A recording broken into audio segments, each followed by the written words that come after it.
You see it every day. People have affairs, and you know what they say. Some fools never learn. Play with fire, and you will get burned. However, what happens when police knock on the door of a wife and mother of 5 to inform her that her husband has just been murdered at the local Walgreens down the road? She stops, she looks around, and says to herself, "Who murdered my husband and the father of my 5 children?" Only to find out that her husband was in the center of a love triangle. Who murdered this lawyer, husband, and father of 5? Let's find out right now.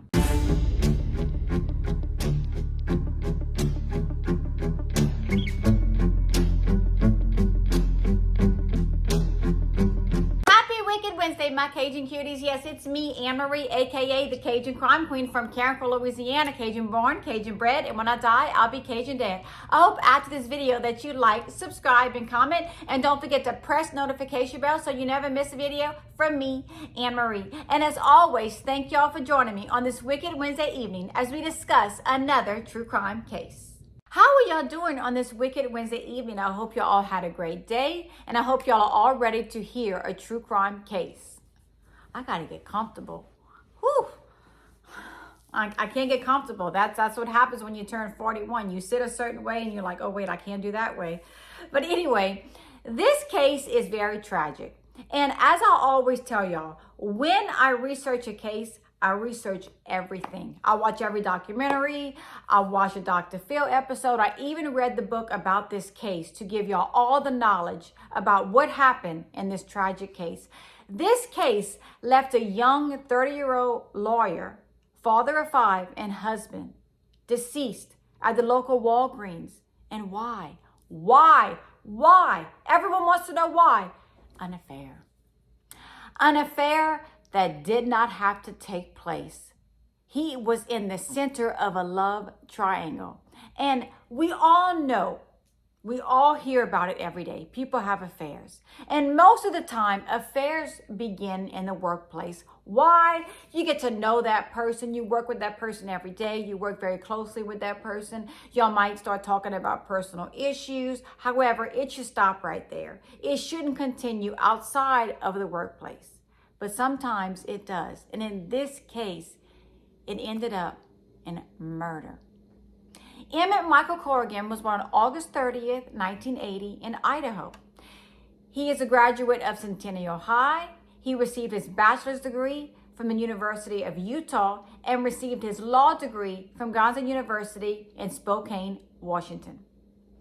While working out one day, Emmett met the beautiful 20-year-old Ashley Harmon, and these two were inseparable.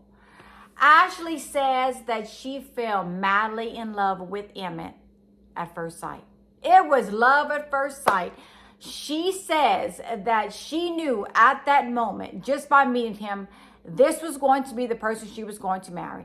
They spent every waking moment together, and she says that all she wanted to do was start a brand new life with Emmett. Emmett and Ashley are part of the Mormon community. Faith and family has always been very important to Ashley and Emmett.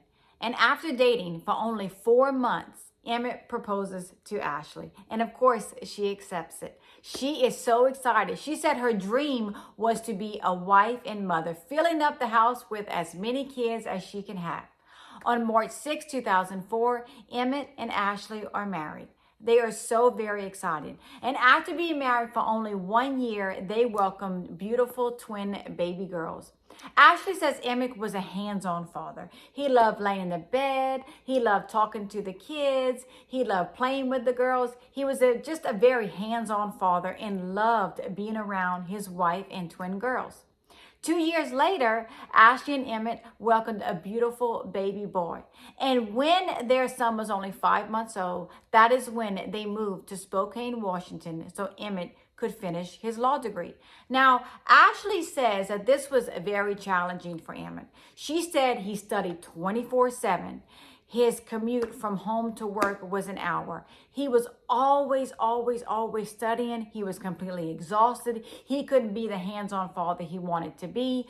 Ashley says she pretty much became a single mom. And that happens a lot. We see that a lot where someone's trying to finish school and the other parent has to raise the children by themselves. They can't have help at the time because the person's trying to finish school. And that was the case with Emmett. She says that she found her and Emmett weren't spending a lot of time together. She says she didn't mind. She knew that he was trying to finish school. She knew he was exhausted and just wanted to be the perfect wife and mother. She says that even though they didn't have time together, on the weekends, they would take the kids sledding. They would take the kids do different activities. They would just try to spend as much as they could as a family. By 2009, Ashley and Emmett welcomed their fourth child, a little girl. The family just keeps growing and growing and growing. Emmett graduates from law school. He already has a job lined up. Ashley's excited because she can finally start living a normal life now that Emmett is done with school. This is when the couple buys their very first home near Boise, Idaho. They are the perfect little family of 6. Everyone loved Emmett. They said he was a great attorney. He was successful. He was driven. He was aggressive. He wanted to thrive. He wanted to be the best attorney he could be. And in 2010, Ashley finds out that she was pregnant with baby number 5. Now, I'm going to pause right here. Ashley is 27 years old and is going to be a mother of 5. 5. You know how hard that is? And she did it with a smile on her face. Yo, I'm 41. I have 2 kids and they keep me on my toes. I couldn't imagine having 5. So all of you out there that are juggling multiple kids, my hat goes off to you. I am so proud of all of you because being a mother is the greatest blessing in the world. It is the greatest thing I've ever done. I love those 2 little girls so much. Oh, my babies. Emmett decides in 2010 that he wants to open up his own law firm. He is working as a criminal attorney, and he is a very good attorney, a very good attorney. Everyone is talking about it. They saying how aggressive he is, and he always wants to win the case. As he's working as a criminal attorney, and as he's branching out on his own, he realizes he is gaining tons and tons and tons of clients. He is getting busier and busier and busier. And this is what he says to himself, I have to hire help. I have to have help. I can't do all of this on my own. So he starts looking for a paralegal, someone that is very experienced in criminal work. And this is when he is introduced to 40-year-old mother and wife, Candy Hall. Candy Hall was a very successful, very driven criminal paralegal, and her husband, Rob, worked on computers for the sheriff's office. Everyone knew Candy Hall was a firecracker, and Emmett was in hot pursuit to hire Candy. So, in November of 2010, Emmett hires Candy and the 2 start working on criminal cases. Everyone says that Candy and Emmett were seen in and out of the office, which isn't out of the ordinary for a criminal attorney, so no one really thought anything. But the 2 worked very closely together. Ashley started to notice that Emmett was rarely home. Even the kids would ask Ashley, Mom, does Dad live here? He's never home anymore. She couldn't figure out what it was. She said to herself, that has to be another woman. Then she would bounce out of him and say, no, there's not another woman. And Ashley was pregnant at this time. She was feeling very lonely and she wanted to spend more time with Emmett. So she mentions it to Emmett one day. She says, you know what? I'm feeling lonely. You aren't really home anymore. You don't spend time with me. You don't spend time with the kids. And she said he blew up. He got all defensive and was like, I'm trying to build up my firm. I'm doing this for us. I'm doing this for our family. You need to be grateful. So Ashley backs off. She's like, oh my God, I'm so sorry. I didn't mean to mention anything. Oh God, just please forgive me. She just felt that he just was building up his law firm and didn't have time to spend time with her. So she put on the back burner. One day, Ashley says she has a doctor's appointment near Emmett's office and she decides to pop in. She's like, I wanted to see him. I wanted to ask him if he wanted to go to lunch. I just wanted to spend some alone time with my husband. To her surprise, when she walked in, everyone froze. Like, everyone kind of looked at Ashley like, what are you doing here? Including her husband, Emmett. So she was kind of like, okay, something's fishy here. And she says this is the first time she lays eyes on Emmett's 40-year-old paralegal, Candy Hall. Ashley says she was completely stunned by Candy Hall's appearance. She said she had a short miniskirt on, thigh-high boots, a low-cut shirt, and thought to herself, this doesn't seem the type of woman Emmett would hire. However, she says that she looked at her and thought to herself, could Emmett be having an affair with this woman? Could this be the reason my husband doesn't want to come home, doesn't want to spend time with me or the children? Then she says she snapped out of it. She said, there is no way. Here I am pregnant. He's married to me. He loves me. There's no way he's going to have an affair with a 40-year-old woman. She's a decade older than him. There is no way this is going on. First of all, I don't put anything past anyone these days. I really don't. So to be having an affair with a woman 10 years older than you, that wouldn't surprise me. That would not surprise me. And it was also said that Candy's husband had just had an affair and they were working through that. And it was also said that Candy had told people that her husband was abusive towards her. So who knows if that was true. But Candy and Rob were having problems at the time. But Ashley just said to herself, nope, this is not the reason why. Something else is going on. In January of 2011, Ashley gives birth to her 5th child, a son, and she says she is very excited. However, she says even though Emmett is physically there, he's very distracted. He's always on his phone. He's in and out of the room. He's not there for Ashley. She couldn't figure out what was going on. She had no answers. Was it a drinking problem? Was it a drug problem? What was going on with her husband? She had no clue. She said she had to figure it out. People at work said Emmett and Candy were going to the office all the time alone. No one really thought anything of it because as a criminal attorney and a paralegal, you have to work on cases. And a lot of the time, a lot of that stuff is very private, so you can't discuss it in front of people. So no one thought anything fishy was going on. However, something was going on. Ashley makes an appointment with a therapist, and of course, Emmett doesn't show up. She says to her therapist, there's something wrong with me. I have to fix me. And the therapist said, let's talk about you, Ashley. I really think something's wrong. She figured something was going on with her and nothing was going on with her husband. She also says that Candy visited her baby boy, offered to babysit, even bought Ashley blankets for the new baby, which Ashley took the baby's newborn pictures with this blanket. So Candy was growing very close with this family. She wanted to be a part of this family, it sounds like. Ashley says she woke up on Friday, March 11, 2011, determined to fix her family. She was determined to keep her husband. She was going to cook this big elaborate meal, get the kids all dressed up, and show Emmett what a beautiful family they were. The beautiful children, the beautiful wife, the beautiful family. She said she loaded all 5 kids up in the car. That must be hard. Ages 6 to 2 months old. 2 months old. Gosh, I couldn't even imagine. But Ashley was so determined for this night to be the perfect night for her husband to want to stay home with her and the children. She says she cooked his favorite foods. She says the kids were dressed up. She made this big meal.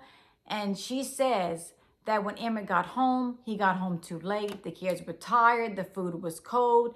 And she went to give her husband a kiss and he kind of brushed it off. Like he wanted nothing to do with her.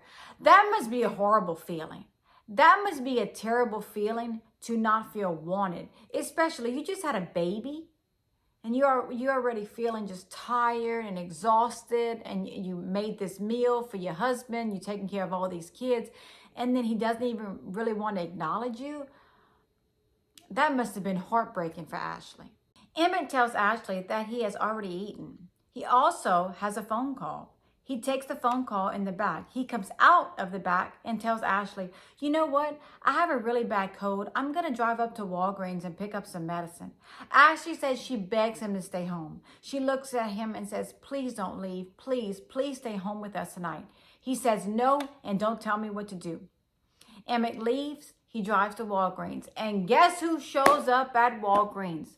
Drives up at Walgreens and gets into Emmett's truck. Yes, Candy Hall. She parks her BMW. She gets in Emmett's truck and they proceed to go drive somewhere to have relations. Well, all of a sudden, Candy's daughter drives by Walgreens and sees her mom's vehicle and calls her mom and says, hey, where are you? She's like, oh, I'm hanging out with my best friend. The story just didn't seem right.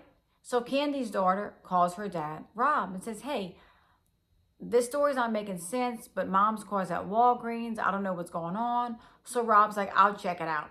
Rob drives to Walgreens and you see him in the surveillance camera backing up near Candy's BMW. He gets out of the truck at Walgreens and he's walking up and down the aisle. He's walking. You see him on surveillance. He's looking for his wife. He doesn't see Candy.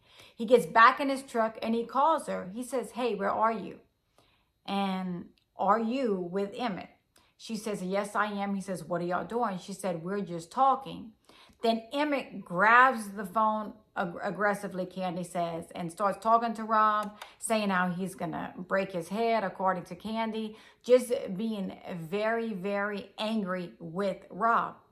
And come to find out, Rob knows all about Candy and Emmett's affair. Why? Because he is driving around with emails between Candy and Emmett. So at this time, Rob is extremely angry, extremely upset, and tells Candy, I'm at Walgreens and I'm waiting for you to come back. So at this time, Rob is waiting in the parking lot for Candy and Emmett to drive up. He wanted to confront both of them. Now, let me tell y'all this. I'm going to pause right here. Y'all know I got something to say here. If I knew that my husband was waiting at Walgreens for me and the man I was having an affair with to get back, I'm not going back. I would tell the dude, hey, listen, I'm going to get somebody to come pick me up. You need to go to your house. Because we're not going back over there. He's over there waiting. I would know better. I wouldn't want to be in the middle of the drama that I caused. You know what I mean? I know I'm not going back over there. No matter what, you could leave me right here on the side of the road, but I'm not going back over there because I don't want to get in the middle of all this. However, I think Candy liked the fact that people were fighting over her. She enjoyed all this attention. She felt wanted. She felt needed. So Emmett and Candy arrived back at Walgreens around 10 o'clock. The sad part about this situation, they were out of sight of the Walgreens camera. So Walgreens didn't catch anything that happened on camera. It was said that Emmett got in Rob's face. They started talking, and Emmett was very upset when Rob says, your poor wife, you need to go home to her and your 5 kids. They started exchanging words. Candy said it was nothing physical. She got in between them and said, hey, y'all need to knock it off. Just stop arguing. She says that she goes to turn around to walk away. And as she's walking away, she hears pop, pop, pop. And she's like, what is that? And turns back around, and both Rob and Emmett are lying in the parking lot. She said, she's like, what just happened? And she sees Rob going to reach for the gun. And she says, no, grabs it and kind of tosses it out of the way. She calls 911 because she doesn't know what's going on. 911 and the cops arrive and they see both of these men were shot. Rob says he's shot, but he's responsive. However, Emmett isn't responsive. They bring both men to the hospital and they want to speak to Candy. Candy's their only witness and she's crying. She's all upset. They bring her in for an interview and they ask her, are you having an affair with Emmett? She says, oh no, we just work together. Okay, you just work together? Why are you in a vehicle with him at 9 o'clock at night at Walgreens? Like, what's going on? You need to tell us what's going on because something just seems fishy here. I don't know about y'all, but I'm not going to meet my boss at 9 o'clock at night. Well, first of all, I know my man wouldn't let me go and leave the house to go meet my boss at 9 o'clock at night. So you have to wonder, did Candy tell Rob where she was going? It is March 12th, 2011, 1 o'clock in the morning when Ashley receives a knock at the door. She comes to the door only to find police officers. They inform her that her husband, Emmett, who was only 30 years old at the time, was murdered in the Walgreens parking lot.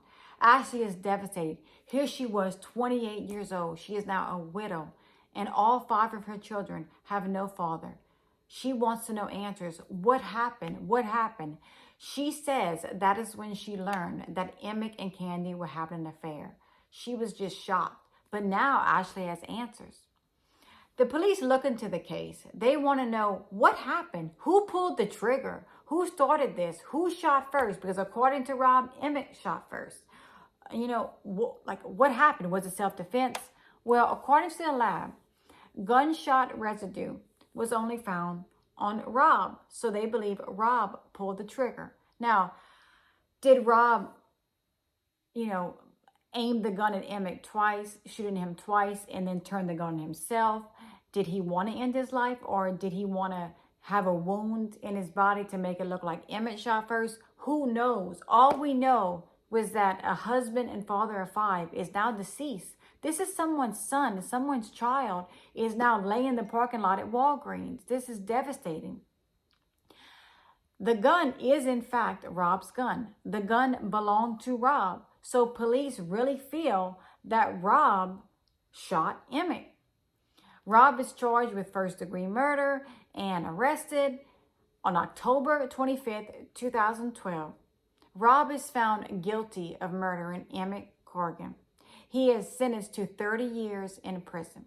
And get this, the judge told Candy that she changed her story so many times that he had never heard someone lie so much. Candy was just very dishonest. She kept changing her story about what happened. And another thing that shocked me, I didn't even know this until I really dug into the case. Candy was also arrested for embezzling money from another job. So Candy didn't look too good either. She was in prison as well. So now, not 1, not 2, but 7 children lost a parent. 7 children. Candy's 2 kids, Rob's 2 kids, and Emmett's 5 kids. So this was very devastating. And Ashley finds herself trying to figure out how to move on from this tragic, tragic case. As y'all know, when I research a case, I research everything. And when I found out that Rob's holster for the gun was in his console, that means he took it out of the holster, meaning he was probably wanting to use the firearm, which he did. So I don't think a person would take a firearm out of its holster if he wasn't planning on using the firearm. That's just my opinion. I do believe that Rob did in fact shoot Emmett Corrigan. Now, when I watched the Dr. Phil show between Ashley and Candy, Dr. Phil had them both on stage. They were talking to each other. Ashley just wanted some closure. Candy was apologizing to Ashley. But Candy was just all over the place. She was saying how Emmett was involved with other women, not just her. She was tired of Ashley blaming her for everything, just going on and on and on, just lie after lie, just all kind of stuff. She was making herself sound like the victim. You aren't a victim. You got involved with a married man. God does not send you anybody else's spouse. It doesn't happen. So you can't blame anybody but yourself. Well, there is one thing that I agree with Candy. She says that having an affair is very selfish. And I totally agree with that. The reason why I agree with it, my personal opinion, because when you are in an affair, you don't think about everything else. You're thinking about how fun it is. You sneaking around. You're getting to know the person. You having relations in vehicles, which I don't understand why somebody would do that at 40 years old. But anyway, you all in it. You're not thinking about anybody but yourself. But what about the investments? What about the children? What about the houses? What about the cars? What about family? You really think that person's going to leave all of that for you? Yes, it does happen. It happens every day. But when someone's in an affair, they don't realize all the other stuff around them that they're losing. All of these investments. You don't think about that when you're in this affair. You have to snap back to reality and say, yeah, this might be fun right now. I'm having all this fun, but I have a family. I have a house. I have cars. I have a business. I have other things to take care of. I can't just be off sneaking around with this person. So remember what I always tell y'all. God does not send you another person's spouse. It doesn't happen. just always know your self-worth. You are worth more than sneaking around with someone else's spouse. My final thought, I always give y'all my final thought. And my final thought is simple. Don't cheat. Don't cheat. If you feel like you are getting, developing feelings for someone, just say to yourself, it is not worth it. I have a beautiful wife or husband at home. I don't need to get involved with anybody else. I have too much to lose. Just say to yourself.